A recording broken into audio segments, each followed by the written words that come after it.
بسم اللہ الرحمن الرحیم۔ السلام علیکم ورحمۃ اللہ وبرکاتہ۔ ناظرین کرام، آج ہم آپ کو سیدنا حضرت شیخ عبدالقادر جیلانی رحمۃ اللہ علیہ کے بچپن کے چند کرامات اور واقعات آپ کے گوش گزار کریں گے۔ آپ سے درخواست ہے حضرت غوث پاک کی محبت دل میں رکھتے ہوئے ویڈیو اینڈ تک ضرور دیکھیے گا۔ حضرت غوث العظم رحمۃ اللہ علیہ مادرزاد ولی تھے۔ آپ رحمۃ اللہ علیہ تعالی اپنی والدہ ماجدہ کے پیٹ میں تھے۔ جب آپ کی والدہ ماجدہ کو چھینک آتی تو اس پر وہ الحمدللہ کہتی تو آپ رحمۃ اللہ علیہ تعالی پیٹ میں ہی جواباً یرحمک اللہ کہتے۔ آپ رحمۃ اللہ علیہ تعالی یکم رمضان المبارک بروز پیر کے دن صبح صادق کے وقت پیدا ہوئے۔ اس وقت ہونٹ آہستہ آہستہ حرکت کر رہے تھے اور اللہ اللہ کی آواز آ رہی تھی۔ جس دن آپ رحمۃ اللہ علیہ تعالی کی ولادت ہوئی اس دن آپ رحمۃ اللہ علیہ کے دیار ولادت جیلان شریف میں 1100 بچے پیدا ہوئے۔ سب کے سب لڑکے تھے اور سبھی ولی اللہ بنے۔ حضرت غوث العظم رحمۃ اللہ علیہ جب پیدا ہوئے تو رمضان کا مہینہ شروع تھا۔ آپ رحمۃ اللہ علیہ نے پیدا ہوتے ہی روزے رکھنا شروع کر دیے اور دن میں ماں کا دودھ نہیں پیتے تھے۔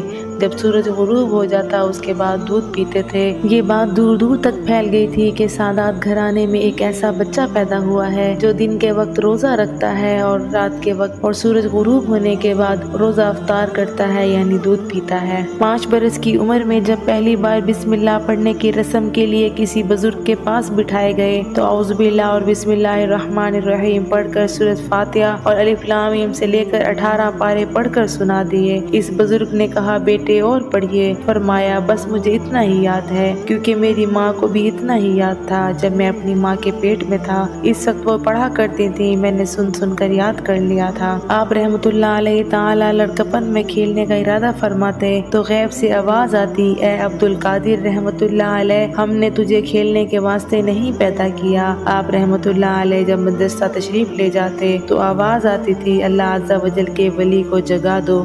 ایسے ہی ایک ان کے بچپن کا مشہور واقعہ ہے کہ خانگاہ میں ایک باپردہ خاتون اپنے بچے کی لاش چادر میں لپیٹے سینے سے لگائے زار و قطار رو رہی تھی۔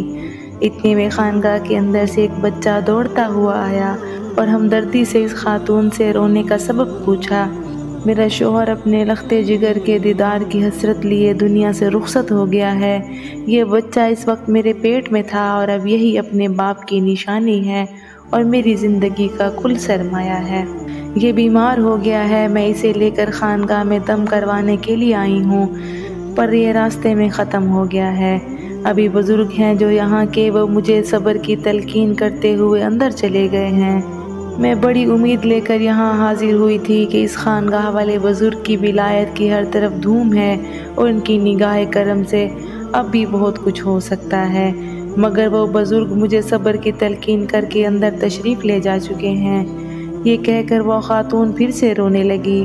بچے کا دل پگھل گیا اور اس کی رحمت بھری زبان پر یہ الفاظ کھیلنے لگے، محترمہ آپ کا بچہ مرا ہوا نہیں ہے بلکہ زندہ ہے، دیکھو تو صحیح وہ حرکت کر رہا ہے۔ دکھیاری ماں نے بے تابی کے ساتھ اپنے بچے کی لاش پر سے کپڑا اٹھا کر دیکھا اور ہاتھ پیر ہلا کر کھیل رہا تھا۔ اتنے میں خانگاہ والے بزرگ اندر سے واپس تشریف لائے اور بچے کو زندہ دیکھ کر ساری بات سمجھ گئے اور لاٹھی اٹھا کر یہ کہتے ہوئے بچے کی طرف لپکے کہ تو نے ابھی سے تقدیر خداوندی کے راز کھولنے شروع کر دیے ہیں۔ بچہ وہاں سے بھاگ کھڑا ہوا اور وہ بزرگ اس کے پیچھے دوڑنے لگے۔ اچانک سے بچہ قبرستان کی طرف مڑا اور بلند آواز سے پکارنے لگا، اے قبر والو مجھے بچاؤ۔ تیزی سے بھاگتے ہوئے بزرگ نے اچانک کچھ دیکھا اور رک گئے، کیونکہ قبرستان میں سے 300 مردے اٹھ کر اس بچے کی ڈھال بن چکے تھے اور وہ بچہ دور کھڑا اپنا چاند سا چہرہ چمکاتا ہوا مسکرا رہا تھا۔